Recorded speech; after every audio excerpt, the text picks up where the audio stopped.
Hello student. तो स्वागत है आपका एक बार फिर से आपके अपने चैनल एटीएम क्लासेस में। तो आज हम लोग करने वाले हैं 2014 का जो है हम लोग पेपर का सॉल्यूशन करने वाले हैं। इसके पहले आप लोग जान रहे हैं कि 2013 तक हम लोग ऑलरेडी सॉल्व कर चुके हैं और हम लोग जो सीरीज स्टार्ट किए हुए हैं 2004 से लेकर के 2023 तक जितना भी एमसीक्यू है आपका वो सॉल्व करने वाले हैं। इसके बाद जैसा ही जिस तरह का आपका आप लोगों का रिस्पॉन्स रहेगा उसके अकॉर्डिंग पेपर 1 के बाद आपका पेपर 2 और सब्सिडी पेपर का भी जो सॉल्यूशन है वो आपको प्रोवाइड किया जाएगा।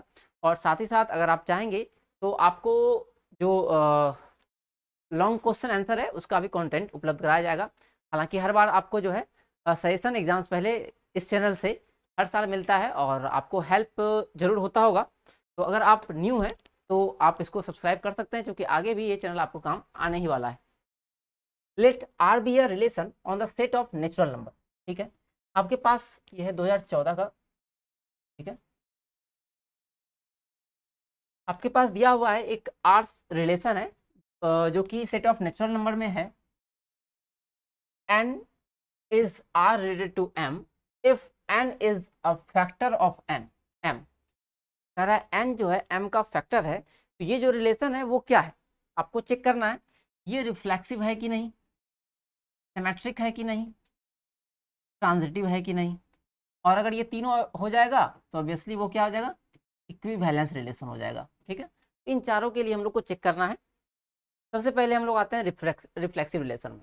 तो रिफ्लेक्सिव रिलेशन का डिफिनेशन क्या कहता है कि for all a belongs to, जो भी आपका सेट ऑफ नेचुरल नंबर से है तो नेचुरल नंबर से नेचुरल नंबर में for all a belongs to R होना चाहिए। ठीक है, हर ए के लिए आपका ए आर से बिलोंग करना चाहिए। और यहाँ क्या कह रहा है कि आपका एन जो है एम का फैक्टर होगा। तो ऑब्वियसली यहाँ अगर हम लोग देखेंगे कि ए लेंगे तो कोई भी नंबर अपने आप का फैक्टर जरूर होता है। तो यहाँ पर जो रिफ्लेक्सिव रिलेशन है वो आपका फुलफिल करता है, तो रिफ्लेक्सिव हो जाएगा। आते हैं सिमेट्रिक में।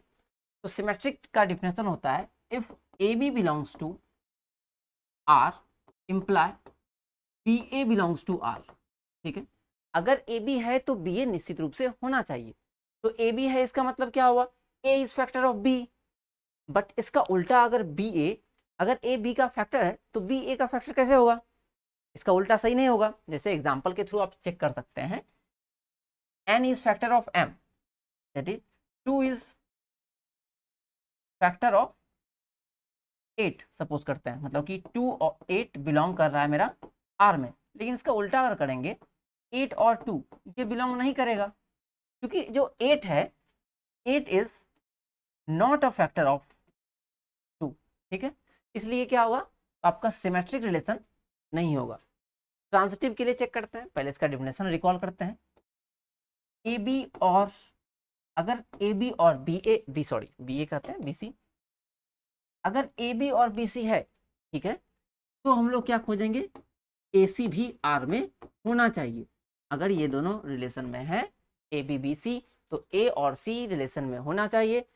जैसे कि अगर यहाँ पर ट्राई करें, कोई भी एग्जांपल आप लें तो ये आपको ट्रांजिटिव भी मिल जाएगा। क्यों, क्योंकि अगर ए अगर बी का फैक्टर है और बी सी का फैक्टर है तो यहाँ पर क्या हो जाएगा, ए सी का भी फैक्टर होगा।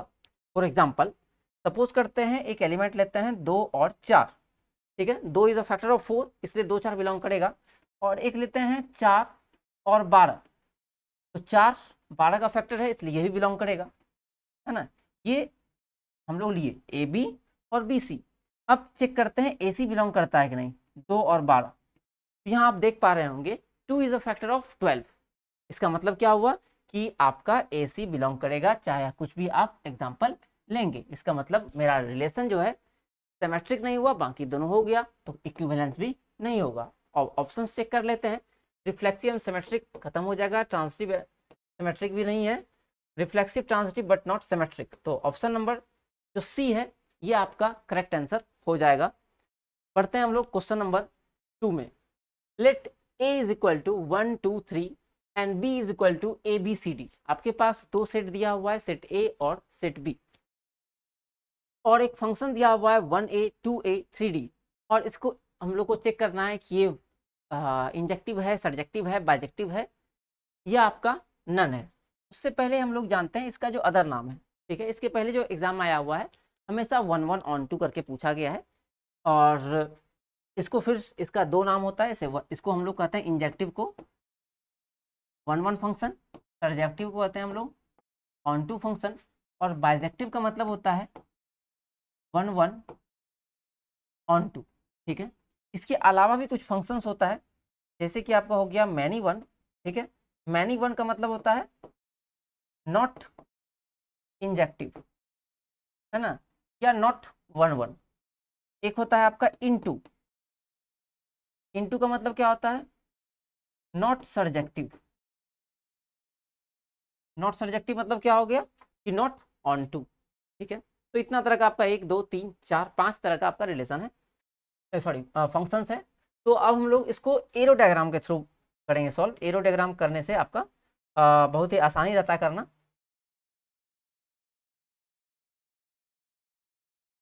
यहाँ पर हम लोग के पास 1 2 3 और इधर है ए बी सी और डी। यहाँ हम लोग देखते हैं ए का इमेज है ए का इमेज है ए, दो का इमेज भी है ए, दो का भी इमेज है ए, थ्री का इमेज है डी, थ्री का इमेज है डी, ठीक है।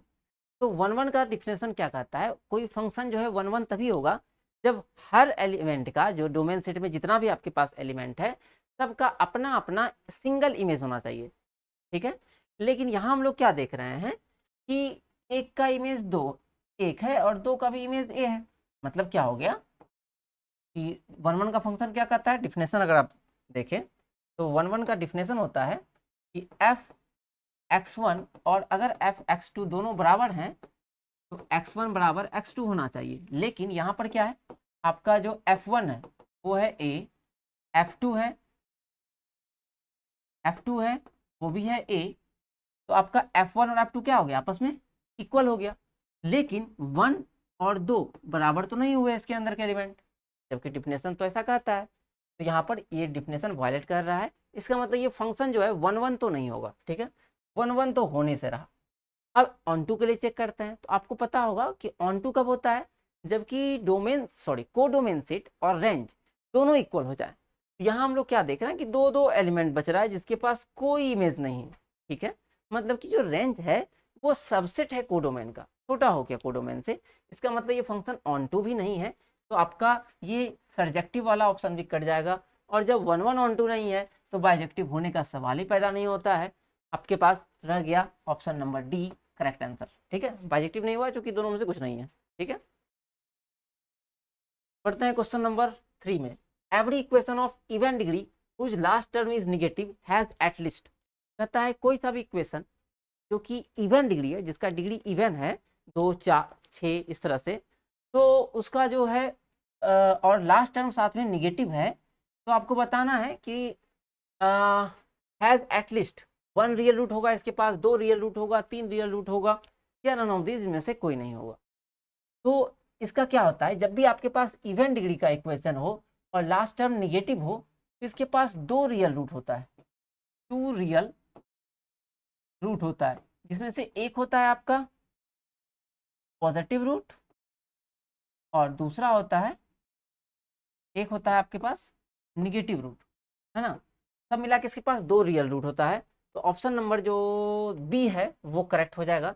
आप एग्जाम्पल लेके भी चेक कर सकते हैं। सपोज करते हैं एक सबसे आसान सा एक एग्जाम्पल लेते हैं, x² माइनस 4 बराबर 0, ठीक है। एक इक्वेशन लिए हैं इसमें आपको इवन डिग्री दिख रहा होगा, साथ में जो लास्ट टर्म है उसका साइन निगेटिव है तो निगेटिव भी लिया गया है। अब इसको सॉल्व करेंगे तो x² माइनस 2 का स्क्वायर बराबर 0, तो x प्लस 2 x माइनस 2 बराबर 0, देयरफॉर वी गेट x बराबर 2 एंड x बराबर माइनस 2 एंड x बराबर प्लस 2। तो दो आंसर आया है, दो रूट आपको दिख रहा होगा, दोनों का दोनों रियल है, एक निगेटिव है और एक पॉजिटिव है, ठीक है। तो आशा है आप समझ पा रहे होंगे। और अगर आपको ये सेशन, ये जो सीरीज चल रहा है, आपको अच्छा लग रहा है तो निश्चित रूप से आप लाइक बटन दबाइएगा, जिससे कि मोटिवेशन मिलता रहे और आपको यूं ही इससे और भी बहुत अच्छा कंटेंट आपको उपलब्ध कराया जा सके। द मल्टीप्लिकेटिव सब group of A multiplicative group. आपके पास एक मल्टीप्लिकेटिव ग्रुप है 1 -1 i -i, fourth root of unity है ये जो ग्रुप है आपका, यह फोर्थ रूट ऑफ यूनिटी, ठीक है। तो इसमें हम लोग को चेक करना है कि इसका जो सब ग्रुप है वो क्या होगा, ठीक है, मल्टीप्लिकेटिव सब ग्रुप। तो ऑब्वियस है कि मल्टीप्लिकेटिव सब ग्रुप जो होगा इसका, वो भी उसका भी जो है एक आपस खुद में एक ग्रुप होना चाहिए। तो अगर 1 -1 देखें तो ये एक ग्रुप बनाएगा, क्योंकि इसमें कोई सा भी आप चाहें तो बाइनरी टेबल बना के चेक भी कर सकते हैं हर एलिमेंट के लिए, हालांकि इतना आसान है कि आपको चेक करने की जरूरत नहीं पड़ना चाहिए, ठीक है। 1 -1, फिर भी हम 2 लेकर के आपको दिखा देते हैं। 1 इसका आप करेंगे तो 1 × 1 करेंगे तो 1 आ जाएगा, यहाँ -1 आ जाएगा, यहाँ -1 आ जाएगा, और -1 -1 +1 आ जाएगा। तो आपको दिख रहा होगा सारा एंट्री आपका क्या है, तो सारा एंट्री है आपका इसी दोनों सेट से, इसका मतलब क्लोजर है। फिर एसोसिएटिव है ही, क्योंकि ये आपका रियल नंबर है। फिर आइडेंटिटी एलिमेंट इसमें आपको दिख रहा होगा कि first row first column unchanged रह गया, तो आइडेंटिटी एलिमेंट भी है।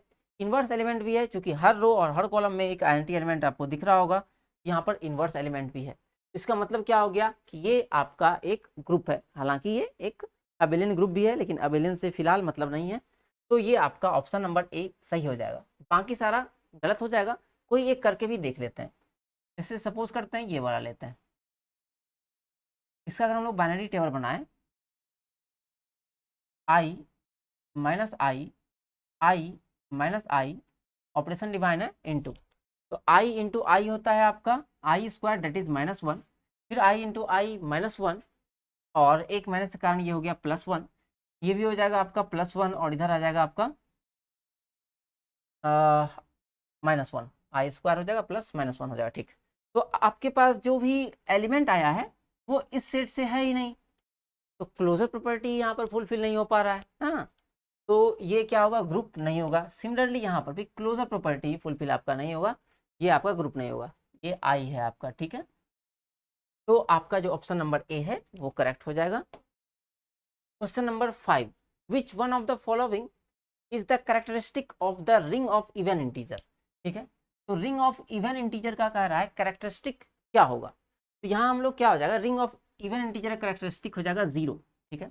कैरेक्टरिस्टिक मतलब क्या होता है कि कोई हर एलिमेंट के लिए आपको ऐसा एक नंबर मिले कि कुछ खास टाइम को आप उसको मल्टीप्लाई करें और आपको आंसर मिल जाए 0, ठीक है। तो यहाँ पर इवन इंटीजर में ऐसा कोई सा भी एलिमेंट आपको नहीं मिलने वाला है।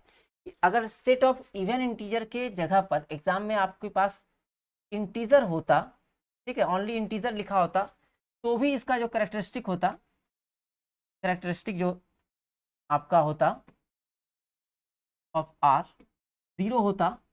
अगर ये रेशनल नंबर होता, रेशनल नंबर, तो भी आपका कैरेक्टरिस्टिक क्या होता, आर का 0 ही होता, ये आप ध्यान रखेंगे, ठीक है।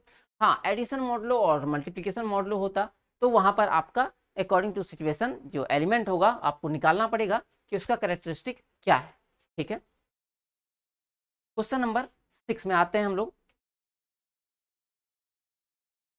if a and b are the rational number, then the set of the numbers of the form a b plus cube root of 9 ये क्या होगा, ठीक है। तो आपको दिख रहा होगा कि ये सीधा सीधा क्या है, तो आपका जो है इरेशनल नंबर है, ठीक है, इरेशनल नंबर है, ठीक। तो कोई भी इरेशनल नंबर जो है वो आपका अगर प्लस और इनटू ले तो इसके फॉर्म में एक फील्ड होता है, ठीक है, क्योंकि इसमें अपने आप में क्या होता है, पहले तो अबेलियन ग्रुप होता है एडिशन के रिस्पेक्ट में, साथ में आपका जो इनटू होता है उसके रिस्पेक्ट में जो है आपका कम्यूटेटिव भी होता है, आइडेंटिटी एलिमेंट भी इसमें होता है, साथ में every non zero has inverse भी होता है इसमें मल्टीप्लिकेशन के रिस्पेक्ट में। तो ये हो गया आपका फील्ड, ठीक है। अगर ये कॉम्प्लेक्स नंबर होता, कॉम्प्लेक्स नंबर, तो भी वो आपका क्या होता है, तो फील्ड होता है, ठीक है। अब हम लोग ऑप्शंस चेक करते हैं। ऑप्शन है ring only, ring and integral domain, ring integral domain and field, ठीक है। तो अगर ये मेरा फील्ड बनाएगा तो कोई फील्ड है तो वो ऑब्वियस है कि इंटीग्रल डोमेन होगा ही, इंटीग्रल डोमेन, क्योंकि हम लोग थ्योरम जानते हैं every field is an integral domain. ठीक है, थ्योरम क्या कहता है? Every field is an integral domain. लेकिन ये ध्यान रखिएगा, इसका कन्वर्स ट्रू नहीं होता है। Converse need not necessarily true. ठीक है, मतलब कि जो आपका इंटीग्रल डोमेन है वो फील्ड नहीं होगा। ठीक है, लेकिन एक बात आप और ध्यान में रख सकते हैं, अगर कोई फाइनाइट इंटीग्रल डोमेन हो, फाइनाइट इंटीग्रल डोमेन है, तो वो निश्चित रूप से एक फील्ड होगा। ठीक है, यही लाइन भी आप ध्यान में रखेंगे।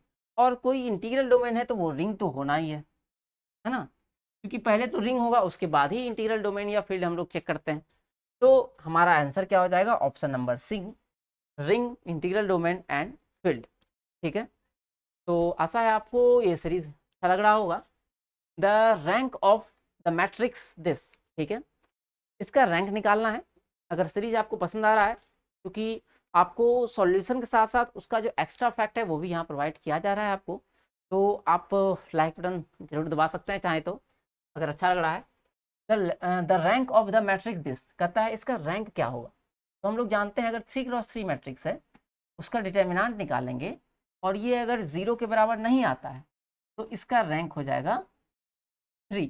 ठीक है, लेकिन अगर इसका डिटर्मिनेंट आ जाएगा 0 तो इसका जो रैंक होगा वो लेस देन 3 होगा। लेस देन 3 का मतलब हो गया या तो 2 हो सकता है या 1 या 0, वो फर्दर हम लोग चेक करेंगे स्टेप बाय स्टेप क्या होगा।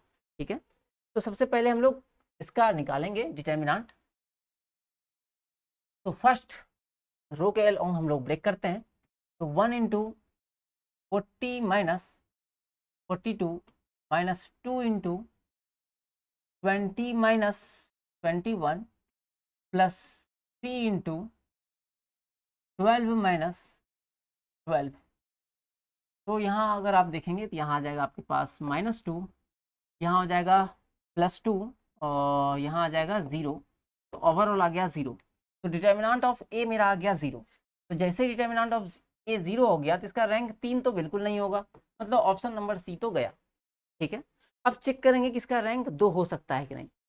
तो अगर इसके पास कोई भी एक 2x2 का माइनर मिल जाता है जो कि नॉन जीरो, ठीक है, 2x2 का माइनर कोई सा भी एक जो कि नॉन जीरो हो जिसका डिटर्मिनेंट, तो हम लोग कहेंगे कि ये क्या होगा, इसका रैंक 2 होगा। अब चेक करते हैं, जैसे हम लोग ये माइनर अगर लें तो 4 एकम 4, 2 दूनी 4, तो आपके पास 4 माइनस 4 जीरो आ जाएगा, है ना, इससे जीरो आ गया। हम लोग को चाहिए नॉन जीरो। अगर ये लेंगे तो 6 दूनी 12, 4 तिया 12, तो 12 माइनस 12 जीरो आ गया, ये भी जीरो आ गया। ठीक है, और चेक करेंगे हम लोग, 7 दूनी 14, 4 तिया 12, ठीक है, 14 माइनस 12, ये आ गया आपके पास 2, जो कि जीरो के बराबर नहीं है। मतलब कि ये जो 2x2 का माइनर मिला इसका डिटर्मिनेंट जीरो के बराबर नहीं है, तो रैंक हो जाएगा 2। ये ध्यान रखिएगा, कोई सा भी एक माइनर आपको अगर मिल जाता है इसका डिटर्मिनेंट जीरो नहीं होगा तो रैंक वही होगा। ये नहीं कि एक जीरो आ गया इसको देख के आप इसको 2 को भी काट दीजिएगा और 1 मार दीजिएगा आंसर। ठीक है, ये बिल्कुल नहीं करना है आपको। हर एलिमेंट को, हर जितना भी माइनर है सबको चेक करना होगा। ठीक है, यहाँ पर निकालने का 2-3 मेथड होता है। एक आपका हो गया नॉर्मल फॉर्म हो गया, एक हो गया आपका एक्लन फॉर्म, और एक आपका डिटरमिनेंट मेथड। आज के सेशन का सबसे last question, the general value of i to the power minus i to the power minus i. ये क्वेश्चन बहुत ज़्यादा इंपॉर्टेंट क्वेश्चन है। ये आपके जो कम्पिटिटिव एग्जाम है उसमें भी बहुत बार पूछा गया है। ठीक है, इतना इंपॉर्टेंट क्वेश्चन है ये। ठीक है, तो हम लोग सॉल्व करते हैं। सबसे पहले अगर आपको डी मॉर्गन्स थ्योरम याद हो, ठीक है, तो डी मॉर्गन्स थ्योरम आपका था e to the power i theta is equal to cos theta plus i sine theta. ठीक है, इसका हम लोग लेने वाले हैं हेल्प।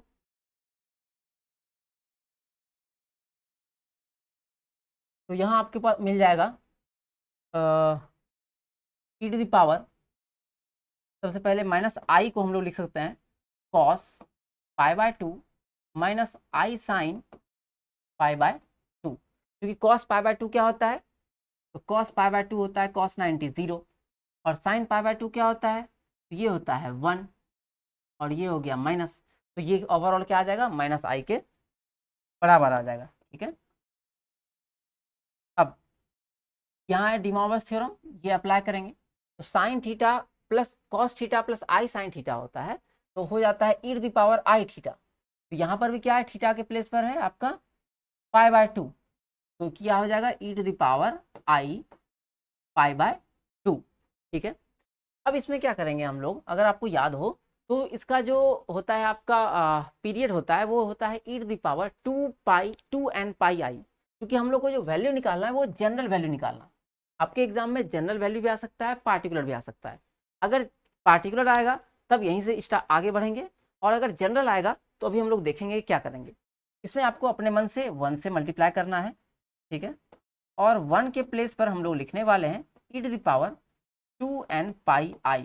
ठीक है, ऐसा इसलिए क्योंकि ई to the power 2n pi आई को जब हम लोग ब्रेक करेंगे तो आएगा cos 2n pi plus i sign 2n पाई।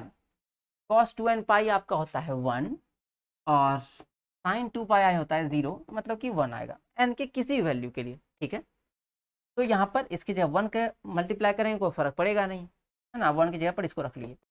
अब ई टू द पावर ये क्या हो जाएगा आपका, ऐड हो जाएगा, क्योंकि बेस सेम है तो पावर ऐड होगा, plus 2n pi i e to the power i pi by 2, LCM लेंगे तो क्या मिल जाएगा, आई पाई प्लस यहाँ पर ये 2 इस मल्टीप्लाई हो जाएगा, 2 दूनी 4 एन पाई आई, तो यहाँ से पाई बाय 2 आपको दिख रहा होगा कॉमन है, ई टू द पावर एक तो आई, साथ में पाई बाय 2 को भी कॉमन लेते हैं, तो यहाँ बच जाएगा आपके पास 1, और यहाँ बच जाएगा आपके पास 4n। ठीक है, अच्छा यहाँ पर एक चीज़ हम लोग मिस्टेक किए हुए हैं कि यहाँ माइनस है। ठीक है, ई पावर आई थीटा जो होता है वो होता है cos theta plus i sine theta, जबकि यहाँ पर माइनस है, तो यहाँ आपको e to the power minus i sine theta हो जाएगा। ठीक है, यहाँ पर भी माइनस आएगा, माइनस साइन बस लगा दिए, बस छूटा हुआ है, ये आ गया -1 प्लस 4n। ठीक है, ये आया मेरा किसका वैल्यू, तो माइनस आई का value.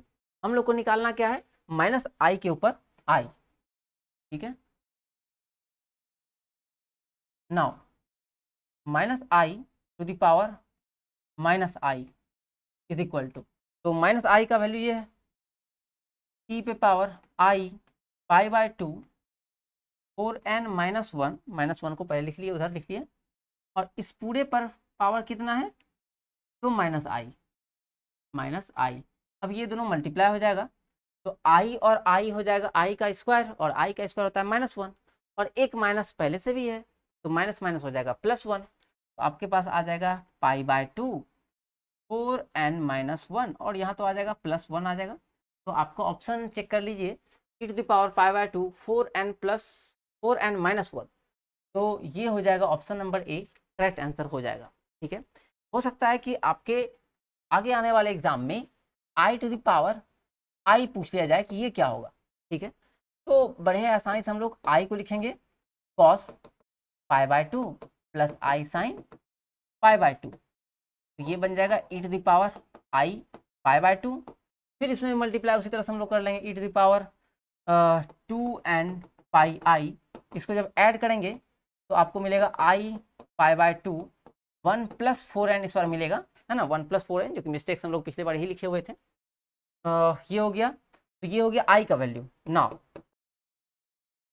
I to the power i बराबर, मतलब e to the power i pi by 2 4n + 1, और इस पूरे पे पावर आई, तो आई फिर से मल्टीप्लाई होगा, और आई का square -1 e to the power pi by 2 4n + 1, यह आपका करेक्ट आंसर हो गया। ये क्वेश्चन आपको 8 मार्क्स के लिए पूछा जा सकता है, और 2.5 मार्क्स में भी एग्जाम में आ सकता है।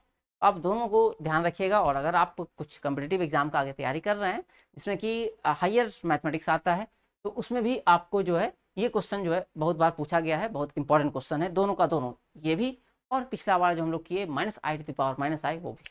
ठीक है, तो ये सीरीज़ आपको कैसा लग रहा है निश्चित रूप से कमेंट बॉक्स में अपनी राय दें। और कुछ आप एक्स्ट्रा चाहते हैं, कुछ आप कोई नया टॉपिक चाहते हैं तो वो भी आप निश्चित रूप से बताएं। कोई क्वेश्चन यहाँ पर आपको लग रहा है कि कुछ आप अलग तरीके से जानते हैं, कोई अलग मेथड जानते हैं, वो भी आप नीचे बता सकते हैं। निश्चित रूप से जो है अगले आने वाले वीडियो में मैं उसको भी यहाँ पर रखने का कोशिश करूँगा जिससे बाकी लोग भी हेल्प ले सकें। ठीक है, तो मिलते हैं अगले वीडियो में, तब तक के लिए आप सभी का धन्यवाद।